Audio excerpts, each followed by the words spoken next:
Hi, love leaders. It's Dr. Shanon Roberts, your host for the Love Leading Podcast, where we discuss how to create connection in your most important relationship that God designed, bringing health and sometimes healing while deepening intimacy. Welcome to the show. Welcome, love leaders, to the Love Leading Podcast. I'm your host, Dr. Shanon, and I have a special treat from a very special woman. She's been in my life for well over 20-something years, and boy, howdy, does she have a story for you to hear. It is a story of encouragement, resiliency, not just resiliency in just her own personal life, resiliency in marriage. And what I am so excited for you to hear is, in a world where it's so easy to just discard our covenant and our commitment in marriage, for sometimes really good reasons and sometimes not so good reasons. This is a story of such gut level commitment to the covenant that this couple regarded their marriage to be, through thick and thin, where a lot of marriages might not have survived or might not have been as victorious even to the bitter end. So I am so excited and thrilled to share with you new author, and we're going to be talking about her new book and her story today. One of my heroes, Sally Lucia. Welcome to the podcast, Sally. Thank you so much, Dr. Shanon.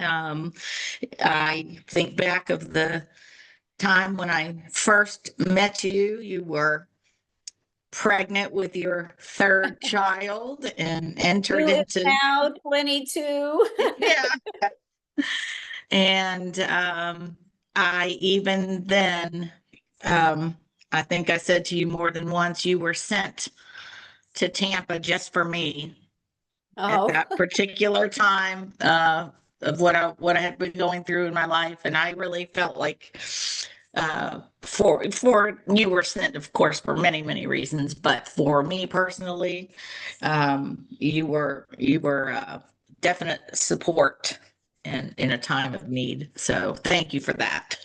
well, it's been an honor to watch how God has really just worked in your life. And now you, as always, when God gives you a story, it's a shining bright testimony. I'm thrilled to have read your book and having seen you come to full fruition. It's been a bumpy, rough journey. And in order for us to even have my community understand, when we get into the resiliency of what it took in your partnership with your dear husband, Jerry, we have to kind of go back before we can really talk about those attributes. So in a nutshell, it's so hard to put there, but can you tell our community a little bit about your journey and your circumstances that are so unique? Sure. We were married for about 10 years when I had to undergo a surgery. And that surgery, unfortunately, went bad in terms of infection. And as a result of that infection, I ended up coming out of the hospital as what is medically known as a quadrilateral amputee, having lost my legs up to about calf level and all fingers on my right hand and just about all fingers on my left, except for a partial index and a partial thumb, which basically now are very much of my lifeline. They call it a pincher, and it does allow me to do a lot of things. So Yes. yes, I remember back then you showed me this one little extension that they were able to keep, and you said it was like night and day lifeline as to how independent you could be. Can you tell us a little bit about that? Sure, because, if you have even a little bit of a grasp, um, technically on a hand, you can pick things up. You can brush your teeth. You can put your makeup on. You can, if you don't have that, you have nothing. You end up with upper body prosthetics. I can hold a coffee cup. I cook. Did all of that stuff come immediately, easily, overnight? No, I had to relearn everything. First of all, I was right-handed. Now I became left-handed Wow. and became left-handed with just a pincher. But I have learned again over the years how to adapt without using adaptive equipment. Um, my goal when they took me through occupational therapy and they tried to give me, all these little adaptive devices and things. And I said, no, thank you. I'd like to try it just with what I have first. And if I could That figure, if I about could, yeah, if I could figure it out with what I had, then I knew I was good to go. And if I did it once, I knew it would just get easier to do. So to this day, I really don't use adaptive equipment. I may use a certain type of a knife or a certain type of, fill in the blank, but not any um, therapeutic adaptive equipment. So I'm so you. thankful for that. It simplifies life greatly. Now, to put this into greater context, I know that you had mentioned that at this point in time, Jerry and you had been married already for 10 years, but you were full household. Like you had four children in the home, correct? Yes. Three of which were rather still young. Oh, yes. What were their ages? Our three biological children together were, let's see, 9, a girl, Sarah, 8, a girl, Hannah, and our son Ross was 3. Wow. And we had his daughter, Rachel, who went back and forth a little bit, joint visitation type thing. And she was older. She was 18, 19 at the time. Right. So, yeah, we were a very full blown, hands on, two working parents household. Correct. You can't run a household like that with just one typically. But this was like a very long journey. Like, you're going to tell me in a minute because I can't remember off the top of my head how many different surgeries initially in the hospital for almost what 2 months, and then a series of surgeries where you were in and out of the hospital while Jerry was hunkered down, running the household, but also very much supportive in that journey physically and medically for you. So I mean, what kind of timeline are we talking and how many surgeries did you undergo? Okay, when I had the very original surgery that was in that was just in the beginning of January. Went home for 3 weeks, ended up getting very sick, back to the hospital. So we're third week in January by then. And within the course, actually, if you include all of the rehab and all of those types of stays in the hospital, I was there for almost 4 months. And Wow. in the beginning of it, with the first 2 months, were where you saw surgeries that equated to 28 Oh, surgeries in and out of the operating room, again, under full anesthesia. Uh, and so, yeah, that was quite a journey. I had my own cubicle in the operating room by then, that was my spot. Anything else I felt too out of sorts, I wanted my spot and they gave it to me. They said I had earned it by then. Right. This is Sally Lucia's cubicle. Oh wow, what a journey. I can't, I mean, we could probably spend so much time even talking about just that medical transitioning, the mental, emotional, internal space that, you really had to charge through. But there was this one moment in time, as we can all imagine, in your journey that you were just having just this dark moment. And I love this story because it kind of sets the tone of understanding how instead of you guys taking this tragedy, this crisis, and having it develop this chasm in your marriage, it really was a moment where you both had to learn to lean into one another. But you were, and you have this story is in your book, and so it's one of my favorite stories. You're having just a really hard moment season, and you were at the local dog park with Jerry. And I don't want to tell the story for you, but God sent a special gift, and Jerry was the bridge to that. So, can you tell the story of having met that woman at the dog park? I sure will. It's one of my favorites too. So it was a really rough day, as Dr. Shannon just said. It was a very rough day for me as an amputee, as a person, just in general. Um, so Jerry suggested, let's go take the dogs. And so we did. And I brought my Bible thinking, okay, I can just sit at a picnic table and, just read, have some time with the Lord. And I did. I sat there and but I could not open my Bible. It was as if it was as if my hands were just tied. I couldn't even open my Bible. That was how heavy and just burdened I was. But what I did do was pray. And I sat there and I said, Lord, you have got to show me something. Just like this, like I'm talking to you. Lord, you've got to show me something. If you don't show me something right here today, I am not going to make it. And I left Mm, it at that. It was time to yeah. go.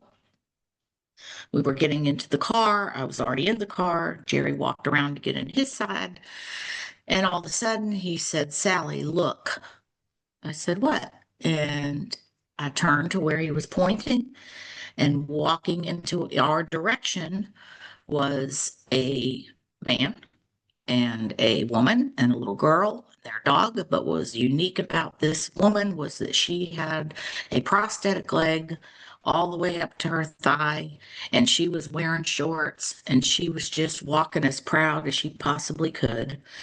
And I just looked at her, and Jerry looked at me and her, and he said, come on, we're going to talk to them. And I said, no. I I love said, this about Jerry. yeah. I said, no, we can't. I mean, and I was just, and he literally kind of pulled me gently out of the car. And he said, yes, we are. Mm. And we walked directly towards these people, and they kept walking, not really realizing what was happening. And he went right up to this woman and looked at her and literally said, my wife is having a really hard day. And she was confused. I had on a long type of dress that covered my prosthetics. And she looked at him with confusion, and he just slightly lifted my dress enough to for her to see the legs, prosthetics. And she just looked at me and just with the most compassion in her eyes, just said, oh. And her following words, she gave me a big hug, a total stranger. I hugged her, she hugged me. And her words to me were, it will get better. Oh, wow. It will get better. I promise you it will get better. And I A just, messenger straight from the Lord. yeah, an angel, perhaps an angel. Yeah. Uh, I just, yeah, straight from the Lord, just for me. and for Jerry, because that was hugely impactful for him too.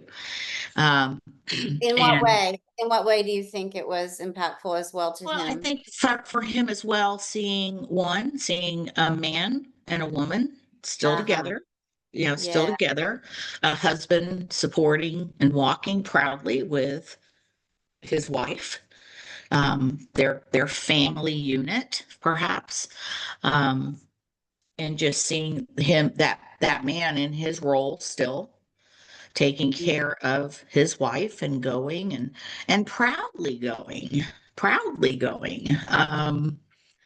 I think that spoke to him immensely. And for me, it was one, the visual effect that she was not trying to hide her leg, um, Mhm.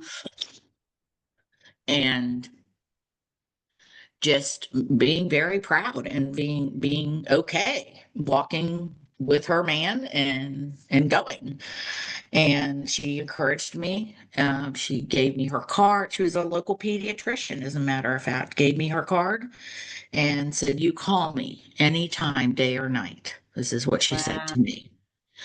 I never did call her, but I would see her from time to time at the Y and things like that. And I got back in my car and I just wept.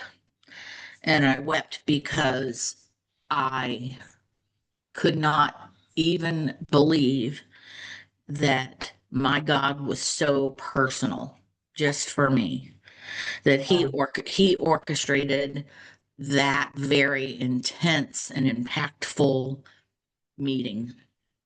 Mm. There's And so many things about that story. I think one that you have really leaned in to your faith on this journey. That that was the epitome of, Jerry and his he is just he's a tough person, but he loves hard, and he's just been kind of your, encouraging coach along the way. There's so many attributes that reflects from what I have seen from afar in this whole process, right? absolutely, the character alone, um, the foundational character alone of he and I both. Um, and we allowed that to we built on that. We built Yeah. on that, but he was his person and I was my person. And because of who we were, I think together, it allowed us to come together in this. And uh, we honestly, we had enough faith individually to see it as, wow, okay, God, you have now put this in our lap. Hmm. And a calling, if you will. What are we going to do with it? What are we going to Wow. do with it? Because one, we knew people, you knew people would be watching to see how this marriage, this family unit, this Christian couple, how they would walk through this. And Mm-hmm. I know as a fact, other men used to wonder Hmm. because they knew Jerry and he was a man's man, and they used to wonder how he was kind of holding it all together Right. without being so, angry, probably all of those things. Sure. You had said in your book, you said, had it been anyone else that I was married to, this would have looked totally different. But Jerry was perfectly picked as a husband for such a time as this. Yes, absolutely. Um, because he truly did believe that, as I do, in God, while God didn't cause this, he did allow it. in Right. our lives. And because of Jerry's and my belief and faith in that and the understanding the sovereignty of God, we we didn't want to disappoint the Lord. We didn't want to disappoint him. And so Jerry viewed, and so did I, that okay, we were called to this together as a couple, Mm. and that is how he very much viewed it. He called me his hero. He was proud of me, Shannon. He was Uh, proud of me. I'd walk in a place, not wanting to be all visual and, everybody. He'd be walking in there. Oh, this is my wife. Yeah, she's amazing. She's a quadrilateral. He would tell everybody. Everybody. I had a brother-in-law one time in the beginning, or I still have a brother-in-law, but in the beginning of this, and he looked at Jerry and I both and said, God has given you a platform. wow. And it's true. It's built-in platform because It it is. rarely a day goes by if I am out, shopping or whatever I'm doing, that I don't have, even to this day, that I don't have somebody approach me with words of encouragement, words of amazement, words of I've got a, cousin or brother or sister, whomever that's lost a leg or whatever, and they can't do it. How do you do it? And Right. so um That's something that he regarded it as that from day one. So you kind of had to learn. I mean, knowing both of you, you're very independent, very strong, very um, faith grounded. I mean, this kind of shifted things. You had to learn to rely and receive help and support, and he had to lean hard in to step up to the plate. So can you tell me a little bit about that process in your marriage? yes, I think in the beginning of all of this, it was more about just learning the basics, how to get out of bed every day, how to get dressed, how to do this, how to do that. And so of course there were a lot of other resources too that were brought into our lives, therapists and things like that. But really, we would just figure out little by little as life just naturally evolved in the Lucia household. We would either we together or I would just I was not afraid to try things. And I think that helped. Whether it was going to a kitchen cabinet because it was dinner time and I needed to get plates down, or, something like that. Or trying to, wear something new that I hadn't worn yet because whatever the case was. Now, I did quickly rule out things that I was not absolutely not going to mess with. I was not going to mess with pants that had zippers and buttons. I wasn't going to do that anymore. I wasn't going to do that to myself. Right. Um, and if it was anything at all, that Jerry was very resourceful. He was able to, if I said, "Oh, I'm trying to figure out how to do this," and he would look and he would look at me and he would go get get something from the shed or something and say, use this as use this to let you do this, and then you can do this. But it was a process, a big Sure. process of finding out how to do things. But one thing that's really amazing, when I did come home from the hospital and everything, it was very, very, very hard to come home. But at the same time, I also did enter back um, in my role, in my role as wife, mother. As you said, I had young children, Yes. and I didn't ever feel like my place had been taken away from me.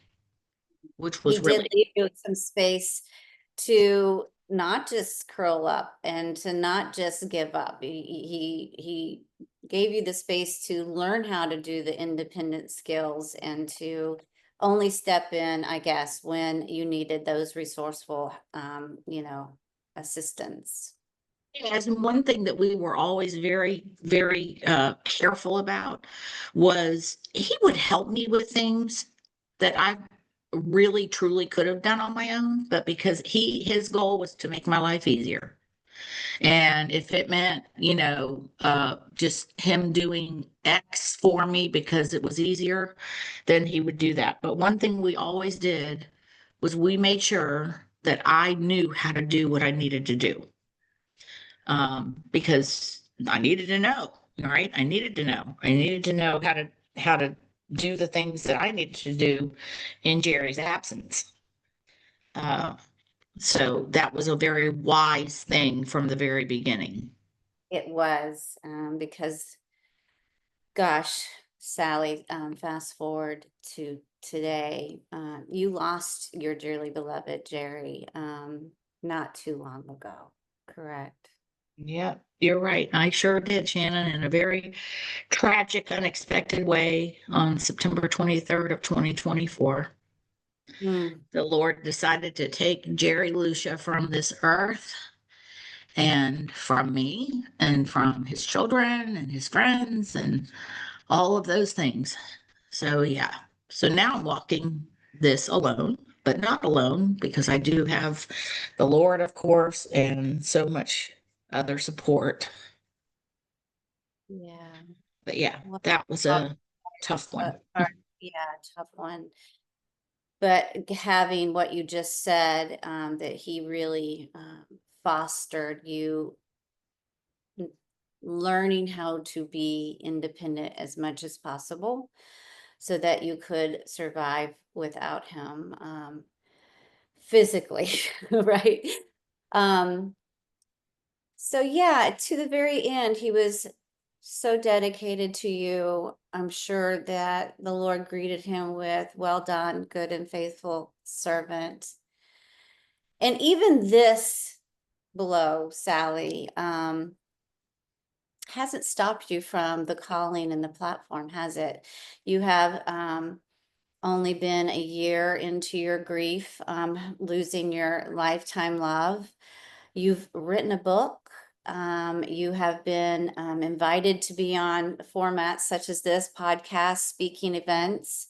You've gone, and privately spoken to, friends and families, loved ones that might be going through something similar in their, experiences. God has really still continued to use you even in the loss, correct?